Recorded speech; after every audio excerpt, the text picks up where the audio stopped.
విశ్వాసులకి జ్యోతిర్మయిగా మరొకసారి హెచ్చరిస్తూ ప్రభు చెప్పిన ఈ వాక్కుని మీకు తెలియజేస్తున్నాను. ఈ లోక మనుషులు ధనమును, ధనాన్ని ప్రేమిస్తారు, కానీ నేను సృష్టించి నేను ప్రేమిస్తున్న నన్ను మాత్రం ఎవరూ గుర్తించరని ప్రభువు నాతో వాక్కు చెప్తున్నారు. అప్పుడు నా హృదయం చాలా వేదన పడింది. ప్రభు, అందం కంటే డబ్బు ముఖ్యమని, డబ్బు కంటే మనుషులు అందరూ ఒకరినొకరు ప్రీతిగా చూసుకోవడంలో మునిగిపోయి ఉన్నారు. అంతే తప్ప దైవాన్ని గుర్తించలేని మనుషులకి మీరు దగ్గరయ్యేలాగా నేనే ఆ ప్రార్థన అందిస్తాను ప్రభు. అందుకు నన్ను బలపరచు తండ్రి అని నేను ప్రభువుతో వాగ్దానం ఇచ్చుకున్నాను.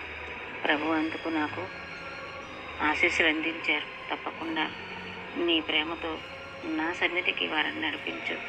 నీకు ఇష్టమైనట్టుగా నేను నీకు తోడుగా ఉంటాను.